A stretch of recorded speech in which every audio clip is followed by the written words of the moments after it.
We are here today to remember and celebrate the life of Frederick Schuur, affectionately known as Fred, who has found the comfort of contentment and peace. This time we spend together today is to remember Fred and to allow our sorrow and sadness to surface and be expressed in reflection or in whatever way is meaningful to you. We gather to remember Fred and to say goodbye. Now, our being together here is a support and comfort for each of us. Our collective sorrow and grief becomes a collective strength, enabling us to find closure and move on without the physical presence of Fred. Let us remember Fred's life with gratitude, joy, gladness, and love. When we lose someone dear and special to us, the hurt can be almost unbearable, yet somehow we seem to get through it. And it is because we feel such pain, because the inner ache is so great that the heartache we feel bears witness to the depths of our love. You see, grief is a great indicator and measure of love, and it simply cannot and does not exist except where there has been love and respect. And it is the comfort, support, and love of family and friends that helps us cope at this time. Thank you for your presence here today to unite in strength and love, to remember Fred and begin the difficult journey of adjusting to life without his presence. And I'd like to read this verse which so epitomizes Fred, that a man is a success that has lived well, laughed often, and gave much, who gained the respect of others and the love of children, who has filled his destiny and accomplished his task, who has left a treasure book of memories, and who leaves this world a better place than he found it. And he is one who has never lacked appreciation in others or failed to express it. He looked for the best in others and gave the best that he had. And we grieve today with thoughts of Fred foremost in our minds. His passing has brought sorrow to his family and friends, particularly as the ties of love, respect, and friendship were so strong. But while we think of Fred's passing with sadness and regret, we should recall his life with respect and love, joy and happiness. You see, nothing can detract from the happiness and the closeness that you shared with Fred. Nothing can affect the happiness and the joy of life that Fred knew, and your love and respect for him, and his love and respect for you. Fred's family and friends can never be altered by time, by circumstance, or even by death. What has been forever, the past, with all its meaning, is sacred and secure. Be grateful that Fred was part of your lives, and let his influence, his character, his warmth, and his deeds live on. Frederick Schuur, affectionately known as Fred, was born in Holland on the 10th of September 1944. Fred's parents were Margaret and John. Fred has a sister Kathy who is in Canada, but she is here today in spirit. Fred's schooling was at Queen Anne. Fred met Gwen and they were married in Queen Anne on the 4th of June 1966. Their marriage was blessed by children, Peter and Kathy. Fred's pride and joy were his grandchildren. He was Pop and great Pop to Tim, Rick, Stephen, Claire, Casey and Olivia.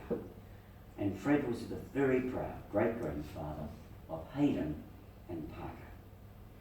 Fred's occupation were varied. He was a truckie, a farmer, a butcher.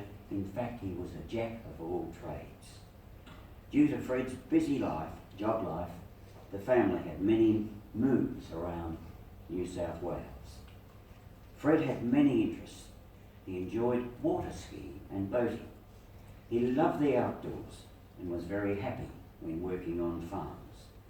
Fred enjoyed the clubs, especially the Holbrook RSL, and special to him were the Friday night and Sunday draws, and Fred always came away winning a meat tray or two. Fred enjoyed watching sport on the TV, especially rugby league. Fred's warm and friendly personality drew others to him, and he made many friends from all walks of life. He enjoyed a joke and a laugh and the company of others. Special to him, though, was his family, and he lived for them. Sadly, 2 years ago, Fred was to lose his soulmate Gwen. It was as if a door had shut, a window closed in his life. But with stoic courage, he carried on, always looking on the bright side and setting a wonderful example to his family and friends. In recent times, Fred's health began to fail, and he had stints at the St Vincent's, the Wodonga Rehab and the Albury base, and sadly, it was at the base that Fred was lost to us, passing peacefully Friday last. And the family would like me to thank the staff at the Albury base for their loving care and devotion to Fred. Fred's life has touched each of you who are here today in a different and special way, as a family connection or as a friend.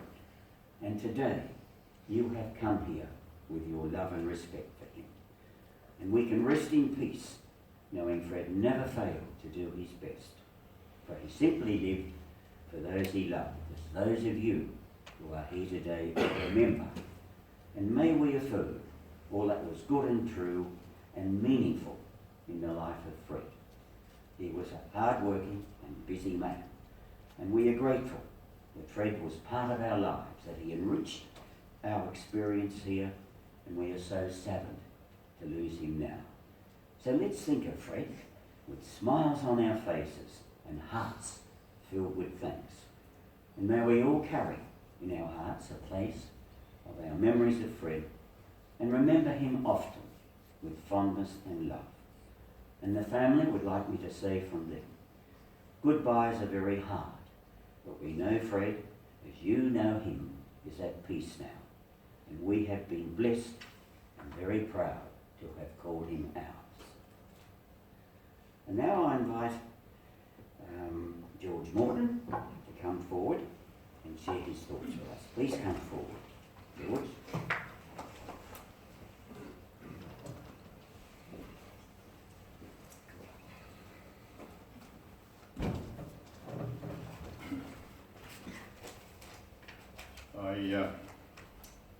I have to make some notes these days as my brain tends to turn to jelly at times like this, especially when you come to try and remember 60 plus years of knowing a bloke.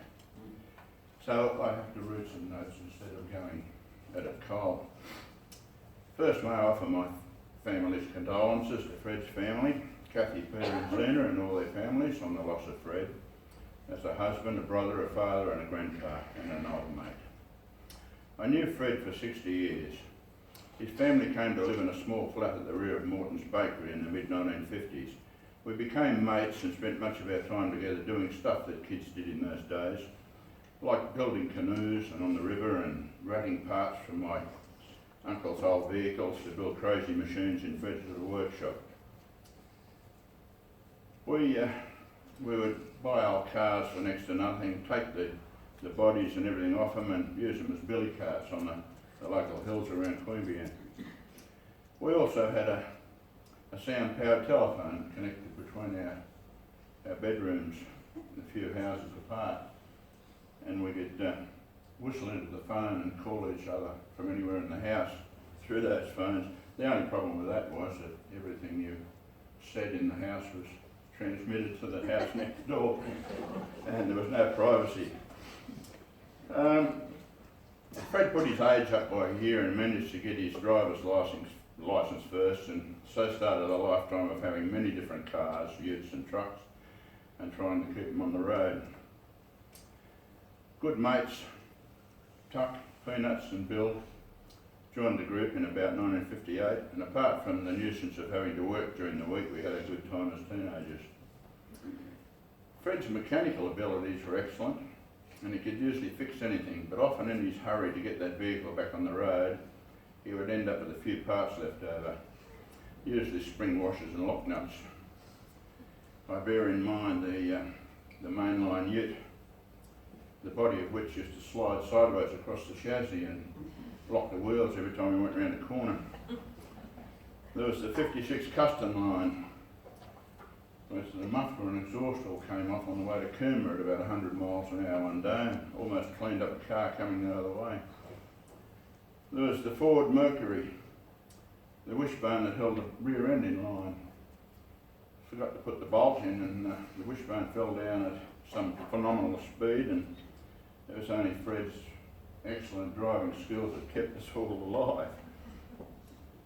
There was the Volkswagen Beetle that just had to have a massive supercharger blower fitted to it. It was so big that you couldn't even put the bonnet back on. But a trip out along the Mad Mile was something to remember.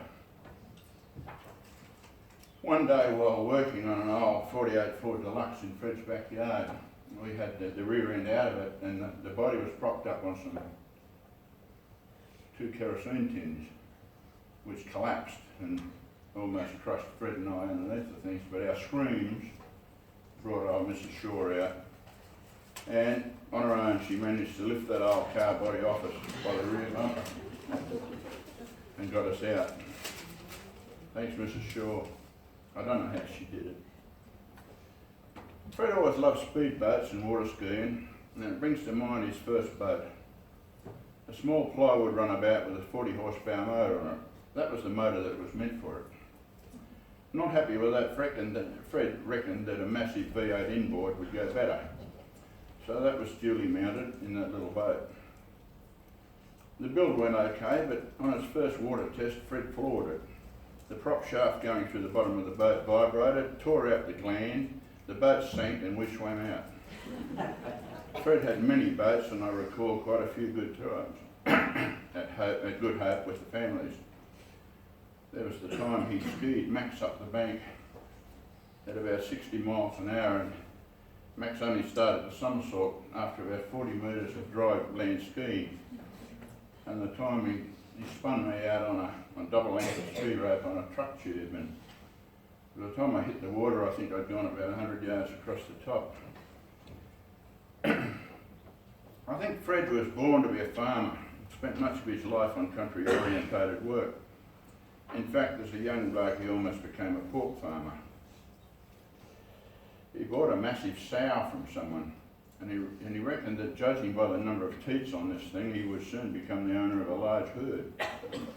So until we could build the pens for his planned herd on a rented block up on Bungendore Hill, he kept the pig on a bloke's place on the Queanbeyan River. So began a massive effort involving all his mates building a pig farm, putting in posts, splitting rails, and generally working our guts out. But as fate usually steps in, the sow was drowned when the river flooded, and that was almost the end of that venture. But Fred, forever the optimist, seeing an opportunity, and as he was a butcher's apprentice at the time, not one to waste meat, we'd drag the pig out of the river where it had been caught in the willows for several days, onto the old comma ute, take it home, put it onto a door over 2 sauce stools and butcher it. Our families would get some pork, and Fred would sell the rest to the shop he worked in. The best is yet to come. I remember him remarking as to how much bigger the pig had become since it went into the river. When the first knife went in, the gas came out. That signalled the end of that venture, and the pig went to the tip. Fred never seemed to lack for girlfriends in those days. It was probably because of his almost Elvis Presley-like looks, or the fact that he always had a car. Fred met my cousin Gwen, and our relationship went from mates to family, and we stayed in close touch through the years. Fred's family moved about a lot, and we would often say, "Does anybody know where Fred and Gwen are lately?" It could be anywhere from butchering in Nowra, trucking in Braidwood, to running a farm somewhere. I often thought that the Shores must have had the most packed up and troubled furniture and belongings in the world. But we always stayed in touch and we would visit to see what the Shaws were doing there. I think Fred had an interesting life. He did many things. He was a good family man. He was one of those rocks upon which our country is built, and I always respected him for his strength and abilities. Well, miss you, Fred, and we hope you find that little farm you're always looking for. We'll come and visit you there. Thank you. Oh, that was good.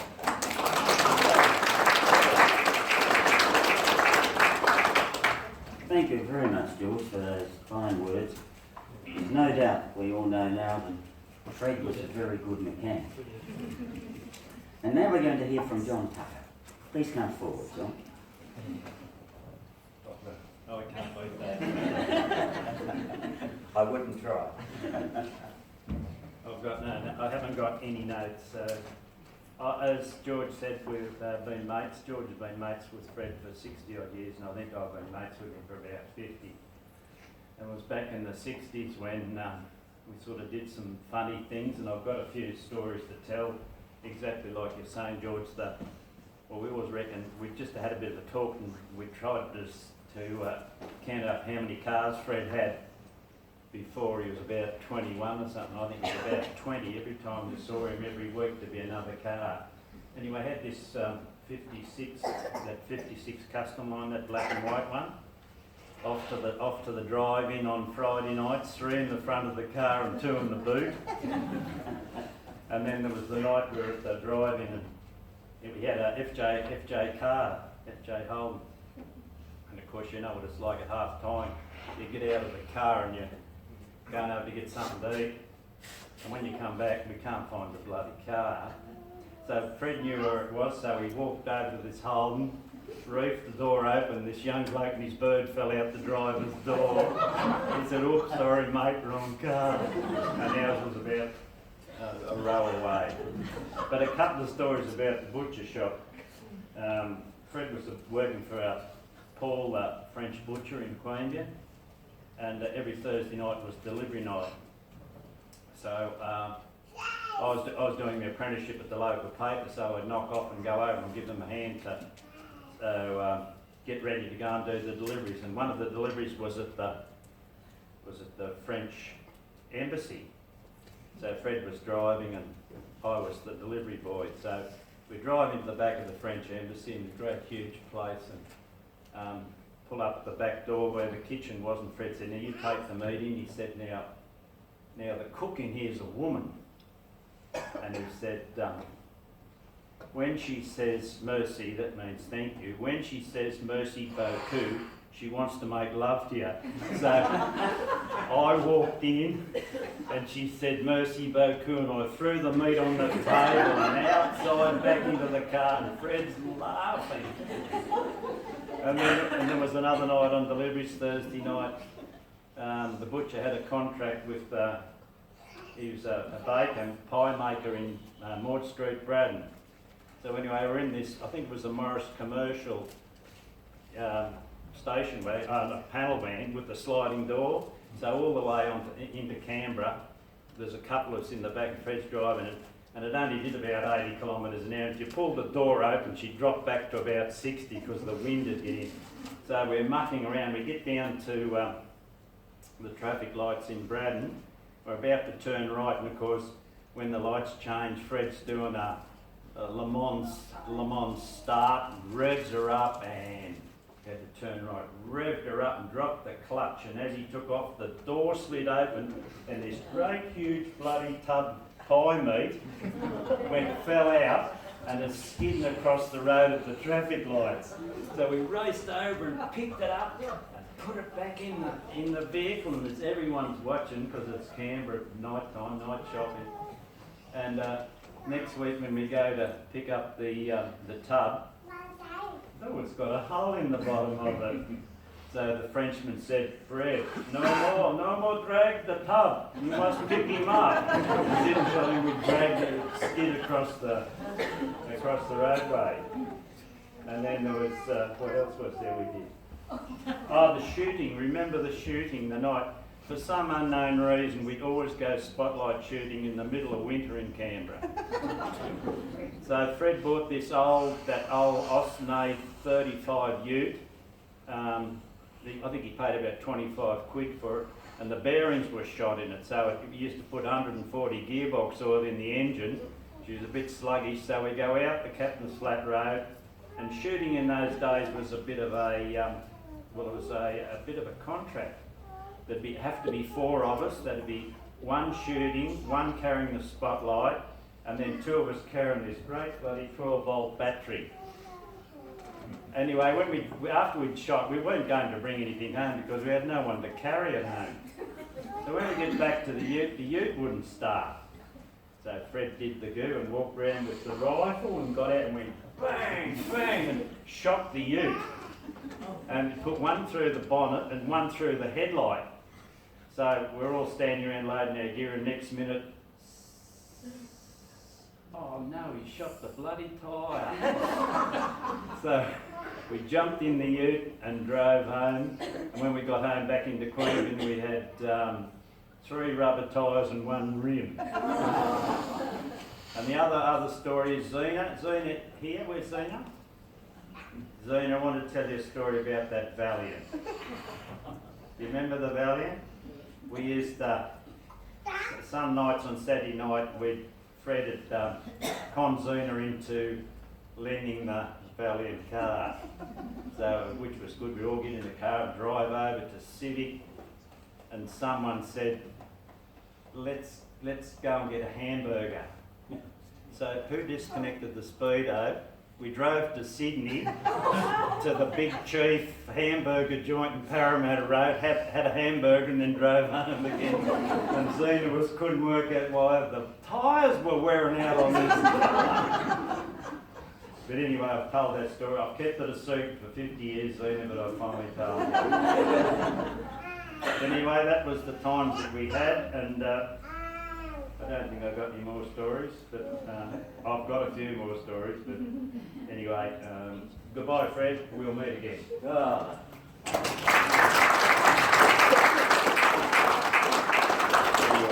Well, haven't we been privileged today? Fantastic stories. Thank you very much, John Tucker and George Morton. And now we're going to hear from Tim, Rick and Peter, and I ask you to come up together and share your thoughts with us. Thank you.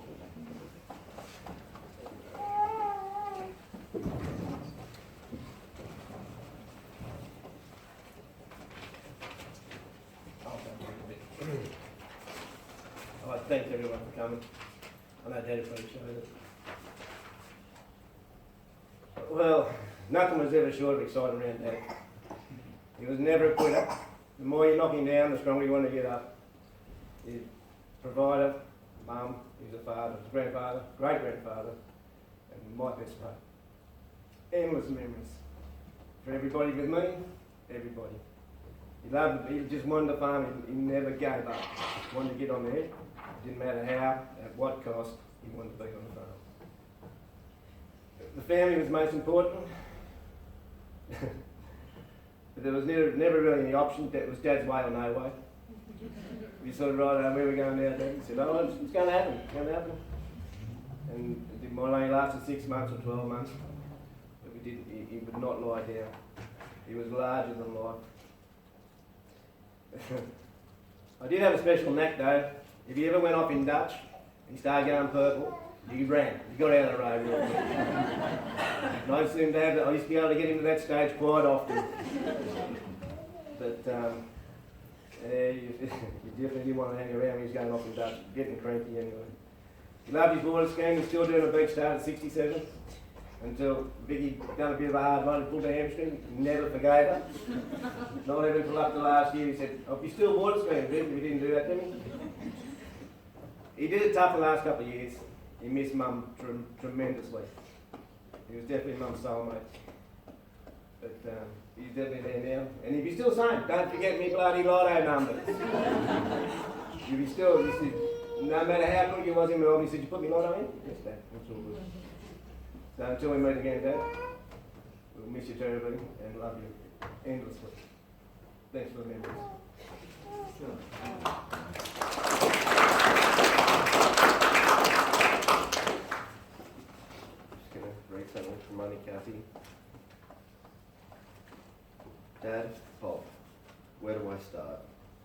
that you were always there when needed, even if just a phone call away. You were a supportive, protective, caring, fun-loving father and pop, someone to look up to and be proud to call my dad. You gave us guidance and wisdom, which some we took and some we didn't. Maybe we should have listened more closely. But as you know, as kids, know everything and like to find out the hard way. Growing up was an adventure for sure. Can't say our childhood was ever dull and wouldn't change any of it. From having motorbikes, horses, going spotlight shooting, from snakes behind the outhouse door in Harden to knee deep in mud in Braidwood. All things making us the adults we are today. We may not have had a lot of money, but we as a family were never short of love. You were a great pop to the kids and they loved you very much. Even though they didn't get to spend a lot of time with you over the years, the moments they did would be treasured and lasting ones. From Oompa Pa's to riding the lawnmower, raising the potty lamb Hannah, cutting wooden picnics, playing tennis with the plague of crickets, yabbying and picking up cow manure off the road to the house. We were hoping you would get a chance to come over and visit us. Now you and Mum can come and visit all the time. Sorry we can't be there to say goodbye, but I was lucky enough to have the time with you in April, which I will cherish always. Talking, laughing, and seeing you smile again. You have had a rough road over the last couple of months, but now you are at peace with Mum, together again where you both belong. Loving you to the moon and back, and ever and always. Your loving daughter Kathy and grandkids Stephen and Claire. And P.S. Don't forget the lotto numbers.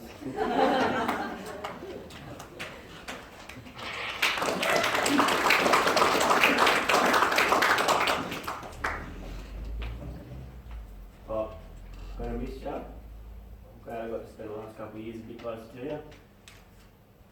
A lot of memories there. You were always the optimist. I like to think I took that on board. A lot of great memories growing up. I feel like I'm very lucky to have you around into my late 20s. I'm surprised you didn't have a sore neck after all the head shaking and the pig's ass and the Jesus bloody Moses. You did for me and Tim. I'm going to miss you. Well done.